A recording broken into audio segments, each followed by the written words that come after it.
শাশুড়িকে মা না বললে কি গুনাহ হবে? মহিলাদের নামাজরত অবস্থায় যদি আজান হয় তাহলে কি নামাজ পড়া চালু রাখা যাবে? গোসলখানা ও টয়লেট একসাথে থাকলে ওযু করলে হবে কিনা? নতুন করে বসবাস করার আগে মিলাদ পড়ানো জায়েজ কিনা? বাথরুমে কাপড় কাচার সময় বিসমিল্লাহ বলা যাবে কিনা? গর্ভকালীন কোন আমল করলে নরমাল ডেলিভারি হবে? আমি আমার মৃত পিতার নামে যাই সাদকা করি তার সওয়াব কি আমিও পাবো? গোসলের পরে ভেজা চুল গামছা দিয়ে বেঁধে নামাজ আদায় করলে কি নামাজ হবে? আমি একজনের কাছে শুনেছি এরকম করলে নামাজ হবে না, বিষয় কিছু বলেন। চেইনওয়ালা ঘড়ি পরে নামাজ পড়া কি নাজায়েজ? জানালে উপকৃত হব। আমার মেয়ের পেটে থাকা অবস্থায় মুখে একটি দাঁত উঠেছে, এটি কোনো ভালো লক্ষণ নাকি খারাপ লক্ষণ? স্বামীর হুকুম ছাড়া বাবার বাড়ি যাওয়া যাবে কিনা? নিকট আত্মীয় যারা সুদ খায় তাদের বাড়িতে বেড়াতে যাওয়া যাবে এবং খাওয়া দাওয়া করা যাবে? চলুন তাহলে আমরা প্রশ্নোত্তর আলোকিত ভবনে প্রবেশ করি। এরপরে কাজী ফাতেমা আপনি লিখেছেন, মহিলাদের নামাজরত অবস্থায় যদি আজান হয় তাহলে কি নামাজ পড়া চালু রাখা যাবে? যাবে, কোনো অসুবিধা নেই। আজান হওয়া হলে নামাজ বন্ধ করে ফেলতে হবে, কোনো কথা নেই। আপনি নামাজ পড়ছেন, ইতিমধ্যে আজান শুরু হয়ে গেছে, আজান মুয়াজ্জিন সাহেব জিদ থাকুক, এদিকে আপনার নামাজ আপনি কন্টিনিউ করতে থাকেন, কোনো সমস্যা নেই। এরপর জেসমিন আক্তার আপনি লিখেছেন, গোসলখানা ও টয়লেট একসাথে থাকলে ওযু করলে হবে কিনা? বাসা যদি গোসলখানা এবং টয়লেট একসাথে থাকে সেক্ষেত্রে ভেতরে ওযু করলে ওযু হয়ে যাবে, কিন্তু উত্তম হলো কমোড এবং টিপের মাঝে কোনো পার্টিশন না থাকলে, আড়াল না থাকলে সেক্ষেত্রে বাইরে ওযু করবেন, এটা হলো উত্তম। কিন্তু যদি ভিতরে ওযু করেন তাতে ওযু হয়ে যাবে, কোনো অসুবিধা নেই ইনশাআল্লাহ। রোজা ইসলাম রানী আপনি লিখেছেন, নতুন করে বসবাস করার আগে মিলাদ পড়ানো জায়েজ কিনা? নতুন ঘরে বসবাস করার কোনো মিলাদ পড়াবেন না, এরকম কোনো নির্দেশ কোনো হাদিস আমাদেরকে দেয়নি। আপনি নতুন ঘরে ওঠার সময় বিসমিল্লাহ বলে আল্লাহর নাম নিয়ে উঠে যাবেন, এর জন্য আলাদা কোনো আনুষ্ঠানিকতা আপনাকে করতে হবে, কোনো বাধ্যবাধকতা নয়। হ্যাঁ, আশপাশের লোকজন বা এলাকার মানুষ কিংবা আত্মীয় স্বজনকে ডেকে আপনি দাওয়াত খাওয়াতে চান আপনার খুশি একটা উপলক্ষে, সেটা সম্পূর্ণ আপনার ব্যাপার, শরীয়তের কোনো বিশেষ নির্দেশ নাই। আর এর জন্য মিলাদের আয়োজন করতে হবে কোনো নির্দেশ ইসলাম আমাদেরকে করেনি। শিরিনা বেগম আপনি লিখেছেন, পুরুষের কি রূপার আংটি পড়তে পারবে? জি, পুরুষের রূপার আংটি পড়তে পারবে এবং এটি বিভিন্ন বর্ণনা দ্বারা সাব্যস্ত হয়েছে। এরপর নুসরাত মাহি আপনি লিখেছেন, আমি আমার মৃত পিতার নামে যাই সাদকা করি তার সওয়াব কি আমিও পাবো? আপনার মৃত পিতার নামে যে সাদকা আপনি করবেন, আশা করা যায় আল্লাহ রাব্বুল আলামিন আপনাকেও এক্সট্রা হিসাবে তার সাদকার সওয়াব দিবেন। কারণ আপনি যেহেতু পরিশ্রম করেছেন, আপনি যেহেতু কষ্ট করেছেন, আল্লাহ রাব্বুল আলামিন সেজন্য আপনাকে বঞ্চিত করবেন না। কারণ আল্লাহ রাব্বুল আলামিন কাউকে তার পরিশ্রমকে পণ্ড বা ব্যর্থ হতে দেন না, যতক্ষণ পর্যন্ত সেটি আল্লাহ সন্তোষের জন্য হবে এবং সঠিক নিয়মে হবে। আপনি ফরাদ হোসেন আপনি লিখেছেন, বাথরুমে কাপড় কাচার সময় বিসমিল্লাহ বলা যাবে কিনা? বাথরুমে কাপড় কাচার সময় বিসমিল্লাহ বলবেন, বিশেষ করে যখন কমরের সাথে আপনার ওই জায়গার পার্টিশন থাকবে। যদি পার্টিশন না থাকে তাহলে ওযুর সময় যেরকম মুখে বিসমিল্লাহ বলা নিষেধ, অনুচিত, মাকরুহ, ঠিক একইভাবে এখানেও মুখে বিসমিল্লাহ বলবেন না, মনে বিসমিল্লাহ বলে কাপড় কাচবেন। মাই হামাদ আপনি লিখেছেন, গর্ভকালীন কোন আমল করলে নরমাল ডেলিভারি হবে? গর্ভকালীন সময় এরকম কোনো বিশেষ আমলের কথা কোন হাদিসে বলা হয়নি যে আমল করলে নরমাল ডেলিভারি হবে। তবে হ্যাঁ, গর্ভ যাতে নরমাল ভাবে হয়, অপারেশন করতে না হয়, সেজন্য আল্লাহর রহমতের কাছে আপনি সাধারণভাবে দোয়া করতে পারেন। আর দান এবং সাদাকা এটা মানুষকে কঠিন কোনো পরিস্থিতি থেকে উত্তরের পথ দেখায়, বিধায় এরকম পরিস্থিতিতে আপনি কিছু দান সাদাকা করতে পারেন এবং বিশেষভাবে ইস্তেগফার, দুরূদ সহ যে আমলগুলো বান্দার খুব কঠিন সিচুয়েশনে পড়লে আল্লাহ তাআলা তার জন্য বিষয়টিকে সহজ করেন, সে আমলগুলো আপনি বিশেষ করে করবেন।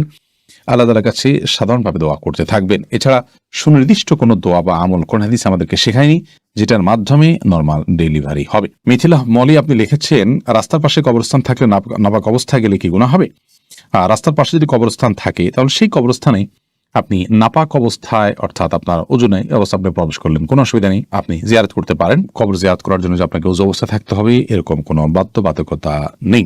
এক নিমিষে আইডি থেকে আপনি লিখেছেন, মেয়েদের পায়ে কি স্বর্ণের নূপুর পরা যাবে? যাবে, কোনো অসুবিধা নেই। মেয়েরা স্বর্ণ বা রূপা যে কোনোটি পড়তে পারে, তো সেক্ষেত্রে স্বর্ণের নূপুর পড়বেন না রূপার নূপুর পড়বেন সেটা আপনার বিষয়। স্বর্ণ এবং রূপা এটা শরীরের কোনো অঙ্গ প্রত্যঙ্গে পড়তে নিষেধ, এমন কোনো কথা নেই। বিধায় মেয়েরা মাথায়, হাতে, কানে যেরকম স্বর্ণ পড়তে পারেন, ঠিক একভাবে পায়ে নূপুর হিসাবে স্বর্ণ ব্যবহার করতে পারেন, কোনো অসুবিধা নেই। জারিফা জান্নাত আপনি লিখেছেন, গোসলের পরে ভেজা চুল গামছা দিয়ে বেঁধে নামাজ আদায় করলে কি নামাজ হবে? আমি একজনের কাছে শুনেছি এরকম করলে নামাজ হবে না, বিষয় কিছু বলে না, এরকম করে নামাজ হবে না এমন কোনো কথা নেই। আপনি একজন নারী হিসেবে আপনার পুরো শরীর আপনাকে ঢেকে নামাজ পড়তে হবে, শুধুমাত্র মুখমণ্ডল এবং দুই হাতের কবজি আপনি খোলা রাখবেন, এর বাইরে অন্য কোনো শর্ত নেই। আপনি গামছা দিয়ে ঢাকেন বা গামছা দিয়ে বেঁধে তার উপর দিয়ে অন্য একটা কাপড় দিয়ে ঢাকেন, কোনো অসুবিধা নেই। আইরিন সুলতানা মাহি আপনি লিখেছেন, টেপে ওযু করলে নিচে বালতি থাকে, ফলে ওযুর পানি বালতিতে পড়ে, সে পানি কি টয়লেটের কমোডে ঢালা যাবে? ঢালা যাবে, কোনো অসুবিধা নেই, বরং ঢালাটাই উত্তম। বিশেষ করে কমোড পরিষ্কারের জন্য, টয়লেট পরিষ্কারের জন্য বা কোনো গাছ ইত্যাদি থাকলে সেগুলোর গোড়ায় পানি দেওয়ার জন্য, যে কোনো কাজে আমরা এই পানিটা ব্যবহার করাই উচিত। কারণ ওযুর যে পানিটা, এই ব্যবহৃত পানিটা এটা অন্য কাজে লাগানোটা কোন হাদিসের দৃষ্টিকোণ থেকে কোনো নিষিদ্ধ কিছু নয়, এটা নাপাক নয়। আর এটা আমরা হয়তো এটার মাধ্যমে পবিত্রতা অর্জন করতে পারবো না, কিন্তু অন্য যে কোনো কাজে আমরা ব্যবহার করতে পারবো। ধরুন কমোড পরিষ্কার করা কিংবা বাথরুমের ভেতরের অংশ পরিষ্কার করার জন্য পানি ঢালতে পারি, কোনো অসুবিধা নেই, কারণ এই পানিটা নাপাক নয়। কাজল আইডি থেকে আপনি লিখেছেন উজু করার পরে কি আয়নায় মুখ দেখলে উজু ভেঙে যাবে? না, কোনো অসুবিধা নেই, উজু ভাঙবে না। সৈয়দ আবু হায়দার আপনি লিখেছেন চেইনওয়ালা ঘড়ি পরে নামাজ পড়া কি নাজায়েজ? জানালে উপকৃত হব। না, চেইনওয়ালা ঘড়ি পরে নামাজ পড়লে সেটা নাজায়েজ হবে এমন কোনো কথা নেই। আমির হামজা আপনি ইউটিউব চ্যানেলে আমাদের প্রশ্ন করেছেন, আমার মেয়ের পেটে থাকা অবস্থায় মুখে একটি দাঁত উঠেছে, এটি কোনো ভালো লক্ষণ নাকি খারাপ লক্ষণ? সন্তান গর্ভে থাকা অবস্থায় যদি মুখে দাঁত উঠে সেটা কোনো খারাপ বা ভালো লক্ষণ নয়। এটার ডাক্তারি কোনো ব্যাখ্যা আছে কিনা সে ব্যাখ্যা আপনি জানার চেষ্টা করবেন। এর বাইরে এটাকে অন্তত কুলক্ষণ মনে করার কোনো সুযোগ নেই, কারণ ইসলাম আসলে কোনো কুলক্ষণে বিশ্বাস করে না। এরপরে মার্জিয়া শেলি আপনি লিখেছেন নিকট আত্মীয় যারা সুদ খায় তাদের বাড়িতে বেড়াতে যাওয়া যাবে এবং খাওয়া দাওয়া করা যাবে। নিকট আত্মীয় যারা সুদের সাথে জড়িত তারা তো হারামের সাথে লিপ্ত, আল্লাহ তাআলা মাফ করুন।